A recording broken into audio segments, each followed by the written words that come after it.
जय माता दी। आप सभी का भवानी शंकर शास्त्री 94 यूट्यूब चैनल में स्वागत है। मित्रों, आज हम जानेंगे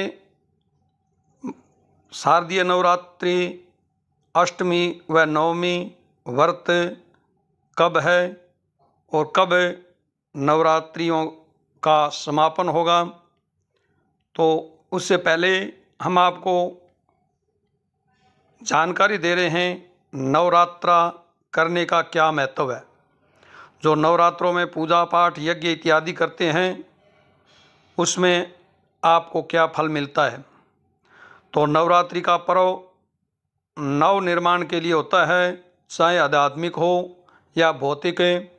आदिकाल से ही मनुष्य की प्रकृति शक्ति साधना की रही है। शक्ति साधना का प्रथम रूप दुर्गा अर्थात माँ ही मानी जाती है। मनुष्य तो क्या देवी देवता यक्ष किन्नर और सृष्टि का प्रत्येक जीव भी अपने संकट निवारण के लिए माँ अर्थात दुर्गा को ही पुकारते हैं। हमारे देश में माँ को शक्ति का रूप माना गया है और वेदों में माँ को सर्वप्रथम पूजनीय कहा है, क्योंकि पृथ्वी के प्रत्येक जीव के प्रत्येक नवजात का पहला भाव एहसास स्पर्श शब्द यदि कोई है तो वह है माँ। इस श्लोक में भी इष्ट देव का सर्वप्रथम माँ के रूप में ही उद्घोषित किया गया है।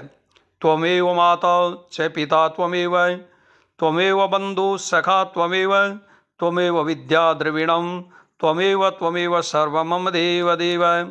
हमारे वेद पुराण शास्त्र स्मृतियाँ महाकाव्य उपनिषद आदि सब माँ की अपार महिमा के गुणगान से भरे पड़े हैं।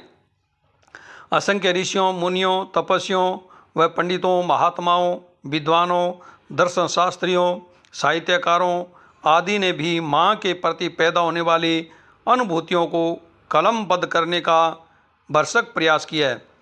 इन सब के पास भी माँ शब्द की समग्र परिभाषा है और उसकी अनंत महिमा को आज तक कोई शब्दों में नहीं पिरो पाया है, क्योंकि माँ अनंत है और माँ महान है, सर्वोपरि है और माँ पूजनीय है और माँ वंदनीय है।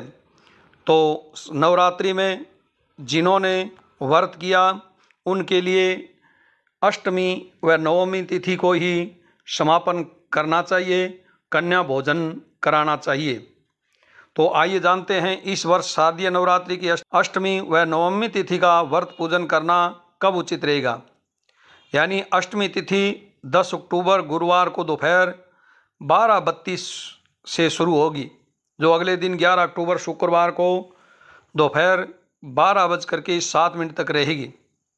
जो लोग अष्टमी तिथि को कन्या पूजन इत्यादि करते हैं उनको भी 11 अक्टूबर शुक्रवार को ही कन्या पूजन करना चाहिए, क्योंकि सप्तमी तिथि युक्त के दिन अष्टमी पूजन करना शास्त्रोचित नहीं है।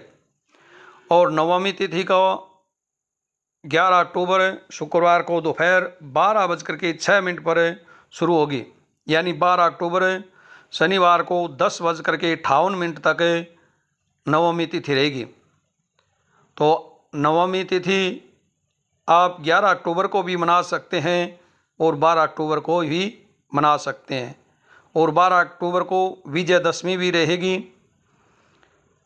इस दिन आप पूजन व कन्या भोजन करवाएं और अष्टमी तिथि व नवमी तिथि को भी आप शुक्रवार को भी करना भी उचित रहेगा।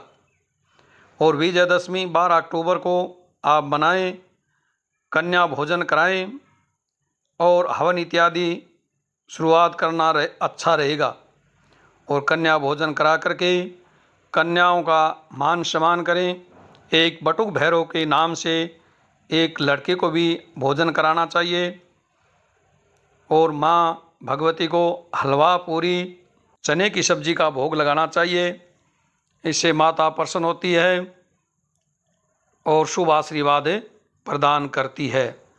जय जगदम्बे, जय अम्बे।